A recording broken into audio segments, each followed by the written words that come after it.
The CPTV original program, The Blizzard of '78, is made possible by the State of Connecticut Department of Emergency Management and Homeland Security and Companions and Homemakers.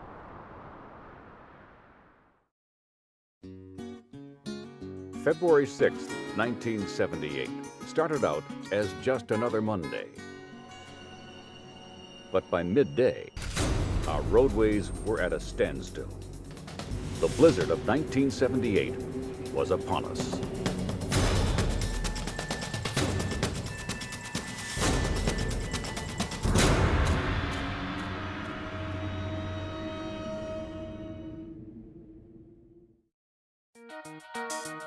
In 1978, Jimmy Carter was president. The Deer Hunter won 5 Academy Awards. I love you, baby! And the TV series The Incredible Hulk captivated American audiences. Serial killer Ted Bundy was finally captured in Florida. And Egyptian President Anwar Sadat, along with Israeli Prime Minister Menachem Begin, won the Nobel Peace Prize. Anybody wants to get out of here? In Guyana, Jim Jones led his People's Temple cult in a mass murder-suicide that claims 918 lives, including over 270 children. It was also the year of platform shoes, gold and avocado green, macrame, disco dancing, and bell-bottom pants. On the Billboard charts, the Bee Gees had 3 of the top 10 songs, and their brother, Andy Gibb, had 2. And for 3 straight days, Mother Nature seized control over Connecticut as automobile, air and rail traffic were shut down and bustling businesses went dark.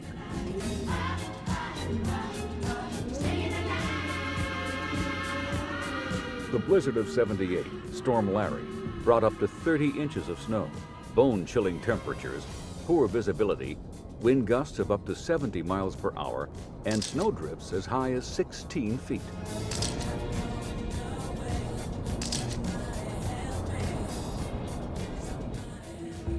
Although weather forecasting technology had improved dramatically in the 1970s, Very windy day. meteorologists still had a reputation for being inaccurate, and the public was skeptical about their forecasting abilities. Forecasting in those days was not the more precise science that it is today. And when people woke up and didn't see the snow, they got it wrong again. When snow failed to arrive in the pre-dawn hours of February 6th, many locals thought it was just another false weather prediction. So they went to work and school as normal. The forecast, with all of its limitations, was only off by 5 or 6 hours. Well, by midday that day, the snow started coming down at 1 inch an hour, and in some parts of New England, 4 inches an hour.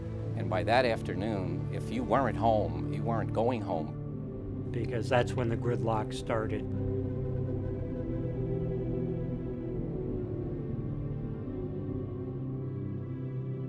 There was no all-wheel drive, very little front-wheel drive, and very little four-wheel drive. So it was a nightmare if you got out of work late. What is classic with these storms is they slow down and develop secondary centers of action, as this storm did. It takes longer for everything to really come together. So folks that were in central Connecticut, in the Hartford area, or in eastern Connecticut, didn't see the snow come so early. And so folks went off to work. And they went in their cars. And they clogged the roads. And the schools were open. But then the schools had to close early. And the businesses had to close early. But at that point, we're talking now, Monday afternoon, the whole state was shut down by the blizzard. By midday, businesses started letting their employees leave work, and schools began shutting down. But it was too late. The storm was already in full force. The wind was howling. It was drifting big time. It was snowing sideways. The roads were really drifted over as fast as cars could go through. They had said on the Hilton forecast that it might stop or change to rain, and then I filmed the next morning when it's still snowing. The snow was so deep, I could not distinguish where the road was. It was that bad. Proceed to exit 4. We have two 16-wheelers jackknifed. I don't think I've ever driven in a storm of that nature. Tractor trailer trucks on their side. I saw just the trailers left. We're going to need tow trucks. Immediate response, please. It was like skeletons along the way. I'd never seen anything like that. The blizzard of '78 impacted not only Connecticut, but all of New England. These photos from the Providence Journal show traffic at a standstill on Interstate 95 through Providence. And this Pulitzer Prize-winning photo taken by Kevin Cole shows cars stranded in deep snow on Route 128 outside of Boston. I've interviewed a number of people who were in those cars, and they said it felt like the end of the world. Because one, they weren't prepared for this, and two, they didn't know if help was ever coming. They had sat in their cars through the afternoon, and now it's into the night, and these wind gusts are shaking the cars. So some people are afraid to get out of their cars, and others are wondering, what about the carbon monoxide? So at least they're going out to their tail of the car and getting that tailpipe free of snow. The jackpot area in terms of snowfall amount was right on the Connecticut, Rhode Island, Massachusetts border. That area got approximately 4 feet of snow. Arriving at the time of a new moon, the blizzard of '78 produced high tides and hurricane winds all along the New England coast. The damage that occurred along the shoreline, particularly east-facing shoreline, was tremendous. Many homes were drawn by the tide into the sea. One Coast Guard captain who I spoke to was out in the storm on a large cutter. He said his anemometer that measures the wind speed was blown off the cutter at 120 miles per hour. This beach parking lot and bathhouse along the Cape Cod National Seashore was wiped out by the storm. The waves were so big and powerful from Connecticut up to New Hampshire that they're tossing up all matter of debris. So when the plows arrived, they weren't plowing snow, they're trying to move cobbles that were almost chest deep in some places. I saw some areas where the cars right up to the windows were encased by these cobbles hurled from the ocean. In fact, people in some of the homes near the sea had stories of first it was the wind, shaking the house, then it was the waves battering the house, but they said the worst sound was the boom, boom of the cobbles hitting the house and slowly tearing the house apart. You would be hard-pressed to find a hurricane generating more damage than what the '78 blizzard generated. Wes Greenleaf remembers the storm all too well. He nearly died, stranded overnight on a 17-foot Boston whaler, drifting, helpless, in Long Island Sound. At the time, I was living at Groton Long Point, and I'd take my Boston whaler every day out to work. Just before the blizzard struck, Wes was working, as usual, as a boat mechanic on Fisher's Island, an 11-minute boat trip from the mainland. During the day, we were watching the weather. We knew that a front was coming in. We just didn't know how bad it would be. We listened to the NOAA weather radio, and they were predicting gales probably at 3 or 4 o'clock in the afternoon. So at noon, we took a look and decided the weather was getting worse and we should go back to the mainland. We're probably a little over halfway across the sound, and the storm comes in very, very quickly. Rain starts in, scudding snow. It's right around freezing or so. Winds up to 35, 40 knots, boats pounding.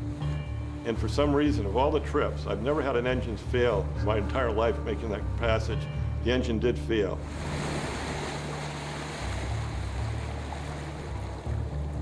Couldn't get it going again. Tried and tried. The battery went dead. We even tried taking the cover off and manually starting it to no avail. So probably after about 5 or 10 minutes of that, we realized we're in trouble. And while I'm at it, I lose my gloves. They got wet, and they weren't any use to me, so I'm there with no gloves on. The storm's setting in, and we're truly just kind of in a little bit of despair at that point. While Wes and his friend drifted in the middle of Long Island Sound, an oil tanker called the Global Hope put out a distress call as it floundered on the shoals in Salem Sound off the coast of Massachusetts. This is the actual Mayday call from the tanker.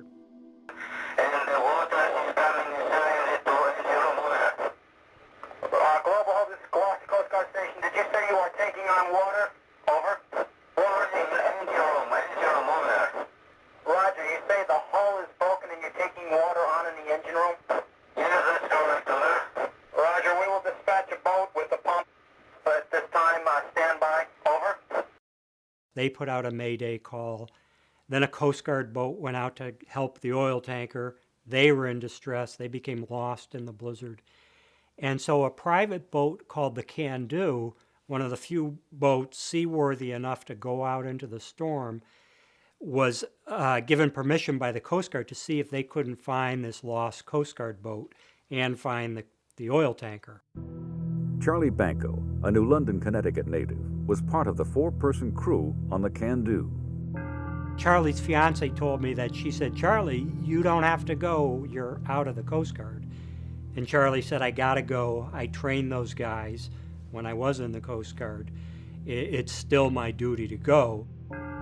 And as they're going from Gloucester down to Salem, where these boats were in distress, they lose their radar.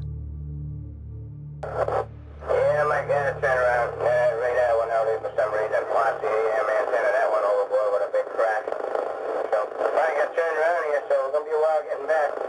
Can't get no radar right now to work with here, so I'm just going to be taking it slow. So they turn the boat around, and now they're going into these 40 and 30-foot seas.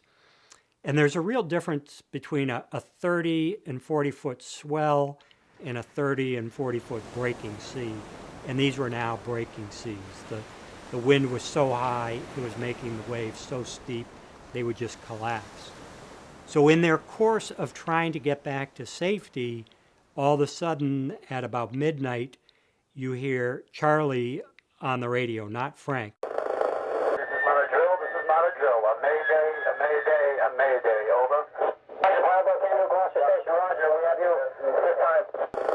So we're not sure at this time, we feel that we might have hit the breakwater. Negative my last. Roger, do you happen to know approximately where you might be, over? That's a negative, over. Roger, station, keep talking to us here, over. Roger, might be advised, we're in shoal water. And then you barely hear him in the background say, "We've lost all our windshields." And that's why it becomes clear Charlie's on the radio. When the wave hit the boat and blew in all the windshields, Frank, the captain, would have been behind the wheel. He would have taken a direct hit. While the crew of the Can-Do are struggling for survival, Wes Greenleaf and his friend continue drifting on Long Island Sound, praying that they'll make it through the night. You spend your high school and college years repairing people's motors, and now I'm out there and I can't repair my motor. As the temperature dropped, the wind and waves of the Sound increased. You got towards the top of the wave, you'd feel the force of the wind, then you'd go back down under the wave into the trough, and the wind would die down a little bit. And every time you're towards the top of the wave, you're afraid that maybe this time the boat goes over. I couldn't talk to my friend all night long. There was no way to hear her voice. Wind's an incredible sound on a night like that. It really is. Howling and the waves crashing. This is so dark you can't see your hand in front of your face. It's impossible. There's absolute lack of light. Our feet were in the water most of the night, and I was able to hold my feet up and drain my boots, and the temperature was roughly freezing. All the time you're in fear of dying, that this is it. Yeah. Especially I've got a wife and a young daughter at home. It doesn't make it any easier. Yeah. Under the circumstances, the chances of finding a boat that small and that kind of a storm are minuscule. So anyways, we got through the night and dawn struck. Luckily, we saw land off to our port side. So we abandoned the boat and decided we'd swim for it. And believe me, there's no heroics here. Both of us, it was just a struggle to survive that night. And amazing, the water actually felt warmer when I got into it. Probably because we're so cold, but it didn't feel as cold as you think it would. Got ashore, got up on the beach. I thought I was running, I looked down and I'm not. I'm just moving maybe a foot at a time. So it just kind of shows you how stiff we were. We had to get to someplace very, very quickly because we're wet, it's below freezing, there isn't a house in sight. We took turns kind of working our way through the snow, and believe it or not, we came around a corner of bushes and there's a house with a light on. Went right to the door, and I think we would have broke the door in if nobody had opened it. Luckily, someone was there. After spending several nights at a Long Island hospital overflowing with blizzard-related patients, Wes and his friend were released, with no lasting physical damage, only dramatic memories of the blizzard of '78. God was working in our favor that night, let me tell you. Unfortunately, for crew on the Can-Do, they were not as lucky. The Coast Guard continued to receive one bad radio message after another. The boat was literally being broken into pieces, hour by hour. Radar is performing poorly. I don't know how long I'm going to be able to hang around here. It's really wrong. Things are being hurled off it, windshields are going, more water's coming in. And then the worst news of all, Charlie says, we've lost engine power, we have no engine power. At 3 a.m., all communication is lost.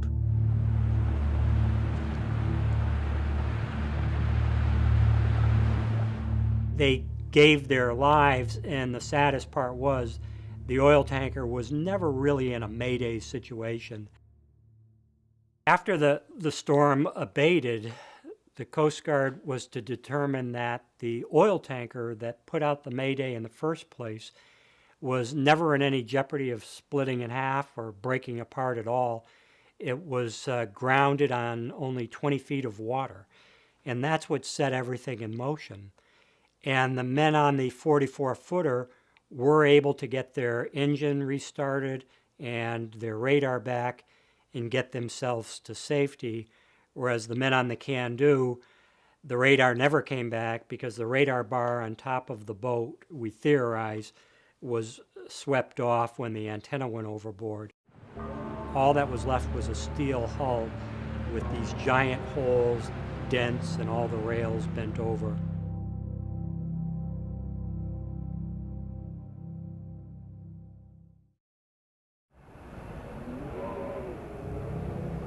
Back at home, news crews were working around the clock to cover the storm.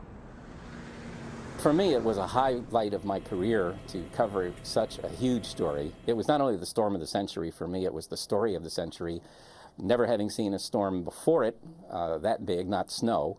The storm has the characteristics of a classic. Effective at 10 o'clock tonight, I am ordering that all roads and highways in those days, television was serving the public in a way that, on rare occasion, you get to do that. We're reaching the peak right now of Connecticut's latest snowstorm. It was really before cable, for many people before remote. Your local television station was a primary source of information, along with a good local radio station. The National Weather Service has issued a winter storm watch for all of Connecticut. We were trying to show people what was happening. We were becoming the medium for the officials to go on the air and make statements, including the governor. And the question was one of equity. And it was the kind of the beginning of the live era. I mean, we had videotape cameras, we had microwave capability, and we had a truck or two, but it wasn't like today where you can go live just about anywhere, even if it's with a cell phone. I lost what you said because of the noise of the plow. Could you repeat the last part of that? Television to me was really standing tall, and we didn't have to worry about budgets. It was do whatever it takes. And that's also very exciting. I mean, how many times in a job does somebody say, just do whatever it takes, don't worry about the money? Of course, there were amateur filmmakers and photographers who viewed the blizzard as an opportunity to perfect their hobby. Every so often I'd look outside and add a little bit of footage. I had my wife film me as I was standing out on the porch in the weather. I wanted to be in the weather. You're looking at the Great Blizzard of 1978. I wanted to do something, I guess, similar to what Hilton used to do. He just carried it to extreme. Taking weather to the extreme, I'm an animated person. I've had calls from youngsters whose noses, they've just been pressed against the window tonight. I can't sit still, and when I have something to talk about, I get into it. And that storm came during a winter filled with major storms, leaving us all with indelible memories. I was a kid who grew up in West Texas, and the only kind of weather events I saw when I was a child growing up that limited visibility were dust storms. I'd never seen snow heavy enough to really just limit your visibility. One of the most impressive things about that storm was, man, for the first time in my life, I just wasn't watching some snowflakes drift down.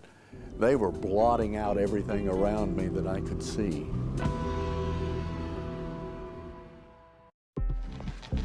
During the late 1970s, new computer products were available through the National Weather Service, but at times, even the forecasters were having trouble trusting these models. We had computer products back in the late 1940s, but it was in the 70s when they began to develop a certain level of sophistication. And the new computer model that was projecting this was fairly consistent in its output. Very few people were using it at the time because it was brand new. And there was some question whether or not it would be valid whatsoever. But to me, it appeared very reasonable. So I came into the office, the Weather Center, on Saturday, and I had my daughter's Snoopy bag. And I had it packed with clothes, and I told my wife and I told my girls, I said, you know what? I think I'm going to be in the office for a few days. This thing is big, very big. By mid-afternoon, thousands of people were stuck on the roadways all across New England, including Connecticut Governor Ella Grasso. Ella Grasso had been giving speeches in different towns during the morning of February 7th, and she was coming back to the Capitol, and she realized that the snow was coming down so heavily by that point in the day that we were reaching a crisis level. We knew we were going to get whacked. The staff had begun ramping up the Emergency Operations Center at the State Armory to make sure that when this thing did hit, we were ready to basically set up over there and do whatever had to be done. She was coming into Hartford on Farmington Avenue. Her state car got stuck. She got out of the car and walked halfway down the avenue and then cut through to the Armory. If you knew Ella Grasso, you knew she was extremely impatient, and she was ready to go to the Armory and start directing snow removal operations. So there's Ella Grasso in her snow boots and in her coat, and she's trudging down Farmington Avenue, and meanwhile, cars are stopped everywhere. No one could get through.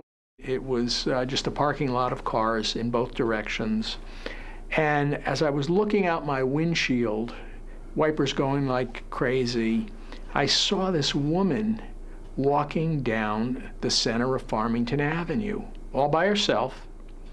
And I'm looking, and as she's getting closer, I'm saying to myself, that looks like Governor Grasso.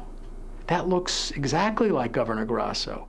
So she was knocking on the windows of the cars, people were waving at her, and she was in her take charge mode.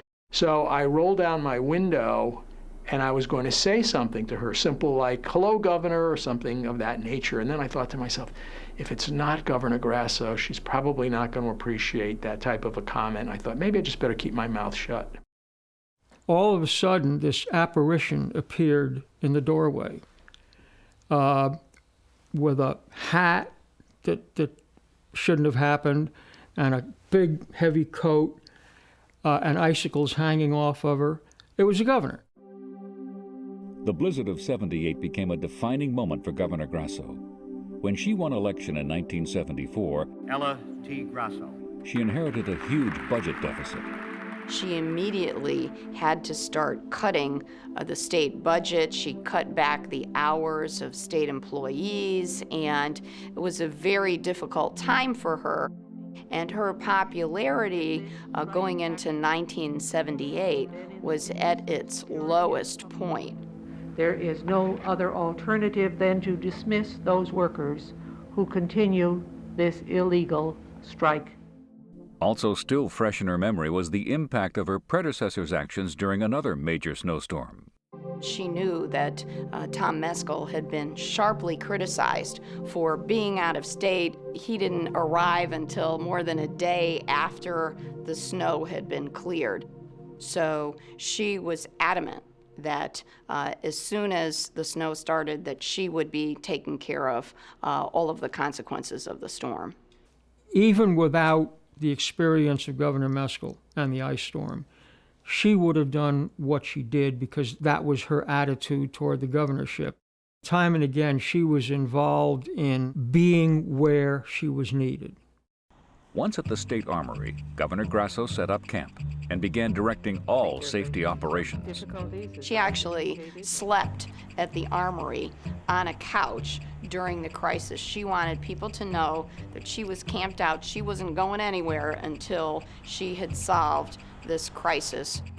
Reporters who were assigned to the governor's office, they were working out of the Armory as well. We had an area where they could set up their typewriters and telephones, and it was a very open kind of atmosphere. That was back in the days when administrations didn't segregate the press to keep them out of the way. And our feeling was that the more information that we could get out, the better off we were going to be. Schools, businesses, industries, state office buildings, except for emergency purposes, will be closed, and in the morning, an assessment will be made. We were really concerned about the roads. As the storm mounted and the impact became a lot clearer, and we knew we were going to be dealing with 1.5 to 2 feet of snow, wind-driven snow, the immediate concern was we don't want to lose any lives. I am ordering that all roads and highways in our state be closed. Getting the traffic off the roads really was a turning point in that storm because it enabled the State Highway Department to get their plows out without having to zigzag around people and get the roads cleared in a big fat hurry. But the effort proved too large for the state to handle on its own. This morning we sent to the President a request for the declaration of a state of emergency for disaster relief assistance to our state. During the winter of 1978, Connecticut experienced several major snowstorms before Storm Larry hit. Suffice it to say, we'd had enough snowstorms here in Connecticut. The snow was beginning to pile up on the highways, and they'd push it to the side. And then, whoops, here comes another snowstorm. On January 18, 1978, just 3 weeks before the blizzard of '78, the roof of the Hartford Civic Center collapsed. Under the pressure of tons of wet snow, the roof of the 3-year-old Coliseum, centerpiece of a revitalized downtown, had let go, leaving city officials trying to cope with the devastation. It might have been the largest disaster in U.S. history, if not for the luck of timing. The 1,400-ton, 2.5-acre roof of the Hartford Civic Center, covered by a blanket of snow and ice, suddenly collapsed, crushing the majority of seats below. Fortunately, the collapse injured no one, but just hours before, thousands of people had gathered at the arena to watch a UConn basketball game. The Civic Center was less than 3 years old when the roof collapsed. With its special computer-analyzed, space-frame design, it was meant to equally balance the load so that lighter and cheaper material could be used. The fact that that Civic Center roof collapsed like it did in the middle of the night got everybody's attention. Snow acts kind of like a sponge, and it just was soaking up the water, and it wasn't running off in the gutters, it was just soaking up in that snowpack. With piles of debris still scattered around the Civic Center when the storm hit, an already challenging snow removal process became further complicated. I remember going home at night and watching these big front end loaders scooping up huge amounts of snow, dumping it in the dump trucks, and they were just lined up one after another, pulling out of downtown Hartford and dumping it in the Connecticut River. Snow removal was a challenge throughout New England. This photo, taken on Route 128 in Massachusetts, shows just how serious the situation was. They had to tackle the snow scoop by scoop by scoop. It was scooping around each car, bringing in a tow truck, yanking it out, scooping up the remaining snow, go to the next car. So they had to do it car by car.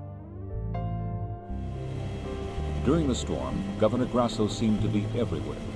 When the storm subsided, she and a team of reporters flew across the state to assess the damage. And we were hopeful that we might have some assistance in terms of heavy equipment and personnel from the Army, but they're still caught in a blizzard somewhere, so I don't know what's going to happen there. But everyone has done their usual wonderful job. We appreciate you coming, that's for sure. It really shows an interest, and we appreciate it. We were deeply concerned, especially to hear that you had very bad problems over there and that you were having roads that you still hadn't been able to reach. That's right. So, holler. She visited different parts of the state, got out of the helicopter, talked to the local officials, talked to people, asked them how they were doing. Down in the, I believe in the Norwich area, some guy had written out in the snow, "Help Ella." And that became one of the famous pictures in the history of that blizzard. We started walking in a line. I think we drew the H first. We drew the H and the help first, kind of a straight line, and then we walked back and we started measuring in our minds, okay, we had to go this far to create this letter.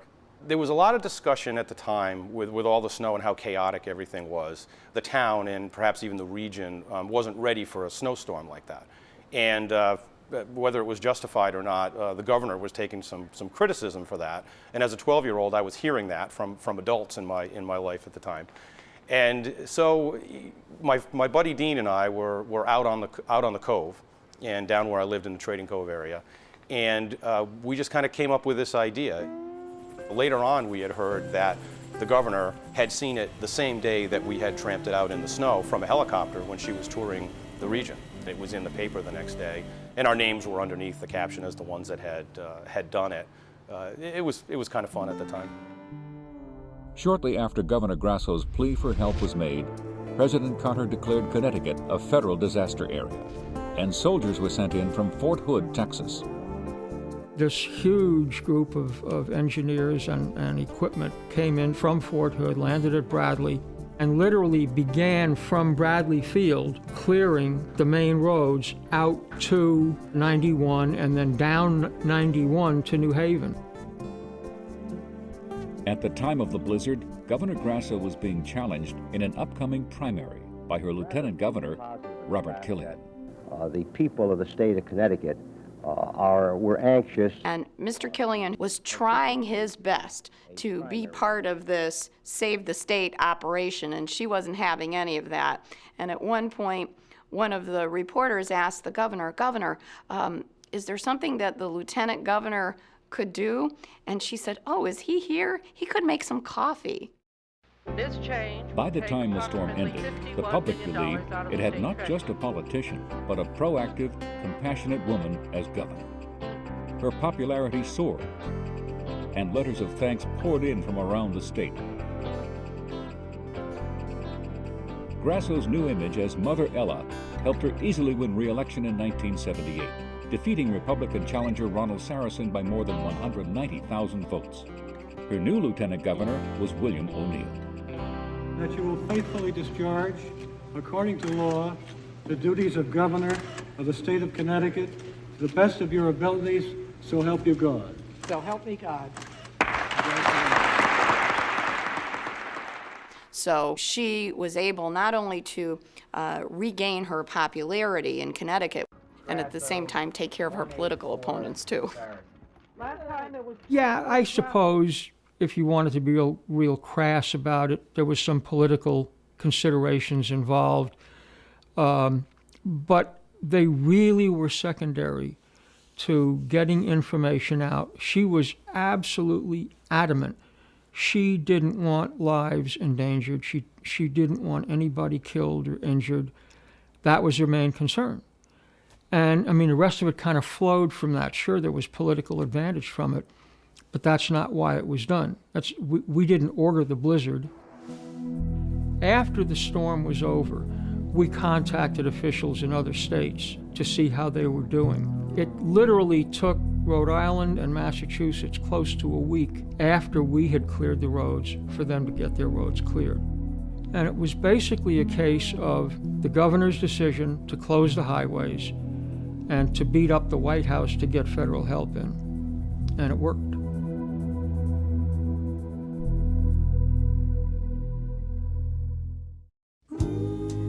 During the blizzard of '78, driving was banned. So if you needed groceries, you walked or skied to the closest store. Kids built the biggest and best snow forts of their lives and went sledding on roads that would normally have been off limits. Slip sliding away. Among the things that stand out in my mind covering the storm, people walking or trying to walk.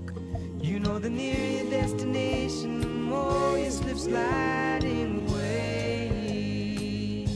You would have needed snowshoes to do it effectively. Streets where the snow was so piled up that even if you could dig out your car, you couldn't go anywhere with it. There was no pathway. And then hearing stories about people who were being kind to other people. They were sharing their food with them. There were a lot of power outages. The bread and milk run, the habit of running to the market for food before a storm was about to hit, became commonplace as a result of the blizzard of '78. Even if the stores were open, you couldn't get to them. So the food that was in your house was pretty much going to have to last you several days. It's not like today when often you get a week's notice. You go to the supermarket, you buy your hot dogs and chicken and cheese and milk. But people were hearing on a Sunday that tomorrow's the storm of the century, and most of them not believing it.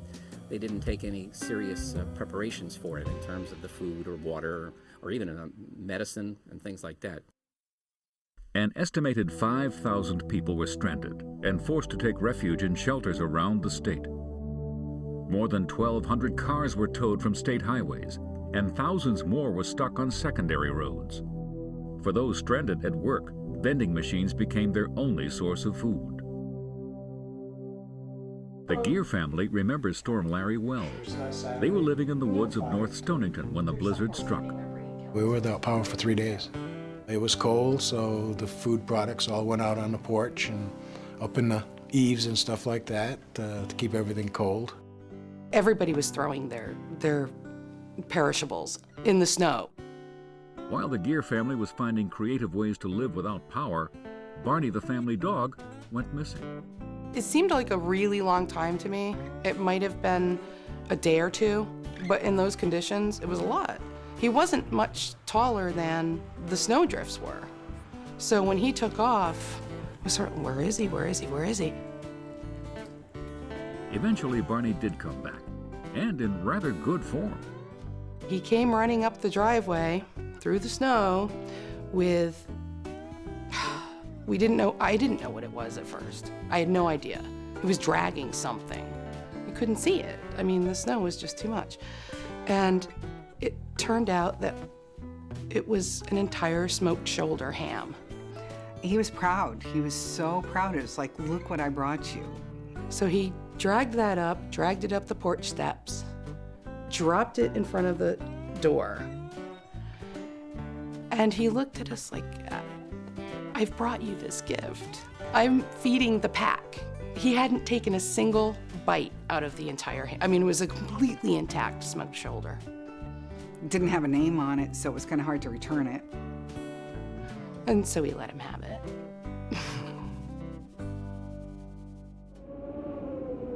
High winds made Storm Larry particularly memorable and led to so many of the problems on our roadways. With wind gusts of up to 70 miles per hour, 16-foot snowdrifts were common. I remember the drifts, I remember the winds. I remember my wife calling me from our home in Simsbury. She said, "Hilton, you won't believe what I'm seeing out the window." I said, "What?" She said, "The snowplows are stuck out here. They can't get through the snow."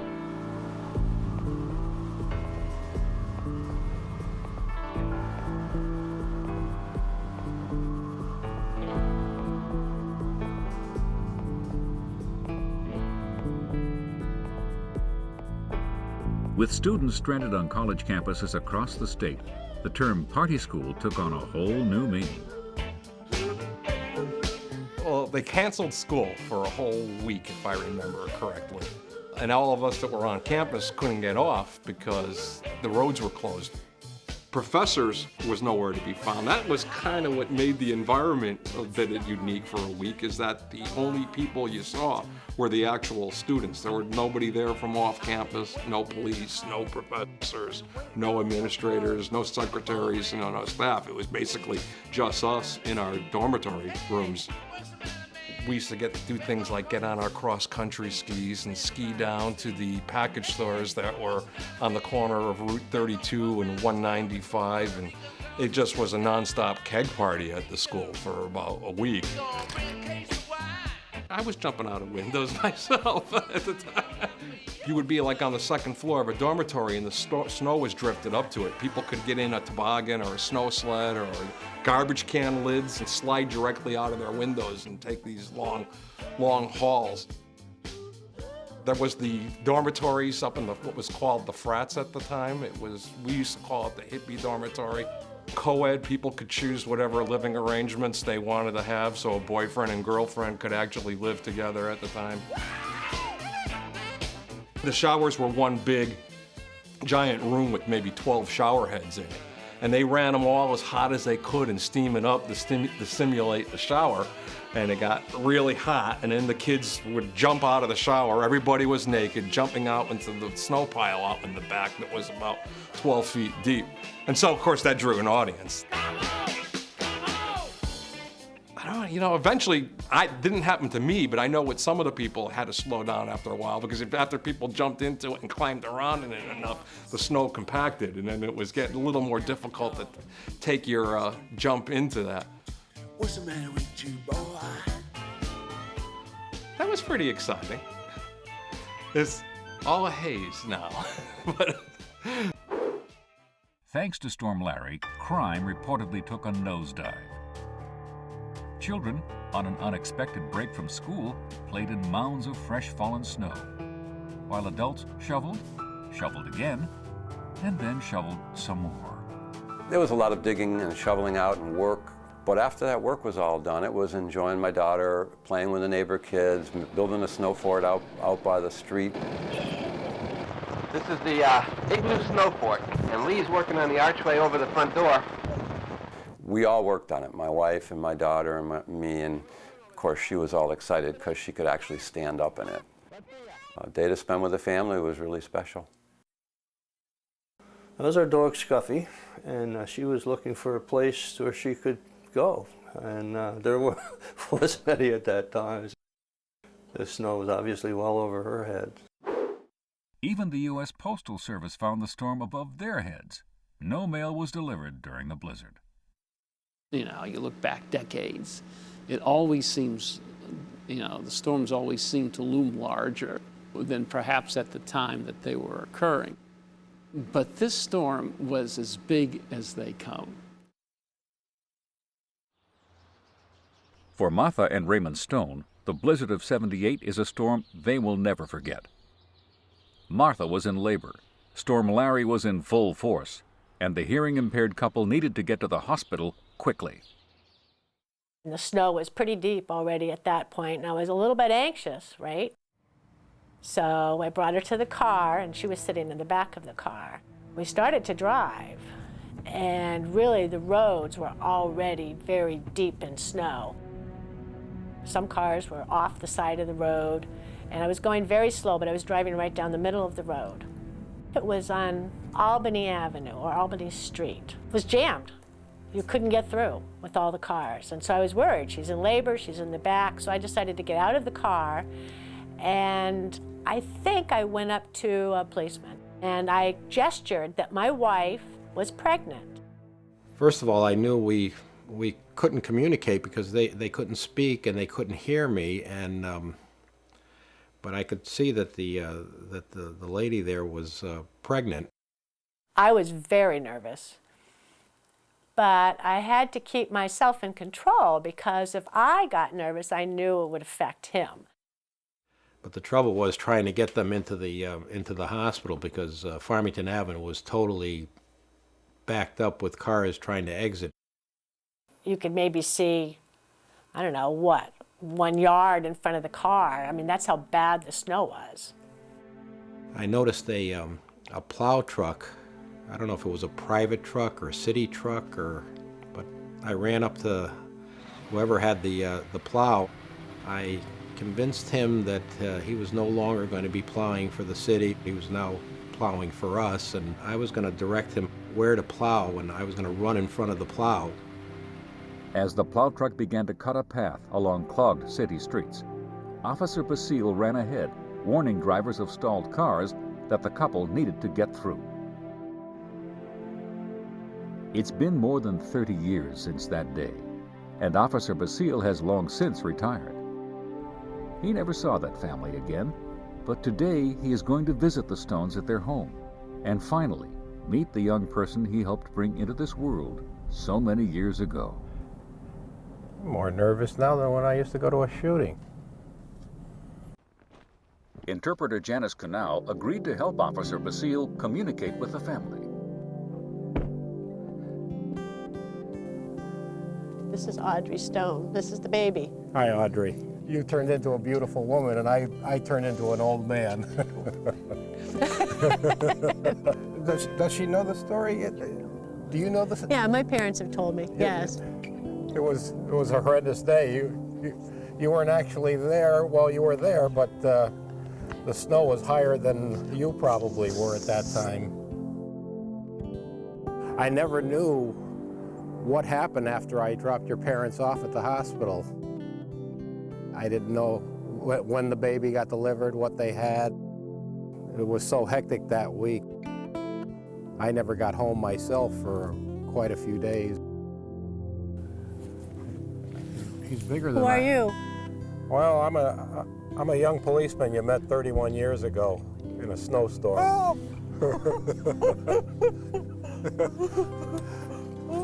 Don't recognize? I'm still young looking. Yeah. You got a beautiful daughter. I saw your daughter. I have 5 children, and now I have 11 grandchildren. When I used to get involved in something bad happening to a real young one, that used to bother me. And to have that opportunity like I had that day to help bring the beautiful woman that I saw today into the world, that makes all the bad stuff good. That's what I looked like then. Oh, I remember you. Yeah. You were peeking out. You were peeking out. Yeah, I was. When the blizzard of '78 finally ended, there were 9 reported deaths in Connecticut. Most of the victims were seniors who collapsed after trying to shovel away the mounds of snow. New England as a whole fared much worse. There were 99 reported deaths. 1,700 single-family homes were destroyed, and 39,000 people were stranded or displaced. There was never really a storm quite like that since 1978. It was a week of nonstop, no sleep, reacting to situations as they arose minute by minute. In the morning, an assessment will be made. If the storm were to threaten today, the state would be shut down sooner. In '78, there weren't really a lot of true believers that this was going to happen. So many people did so much to prevent loss of life and to get an entire state back on its feet after it had been whacked in the worst possible way. It's quite an experience.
The CPTV original program, The Blizzard of '78, was made possible by the State of Connecticut Department of Emergency Management and Homeland Security and Companions and Homemakers.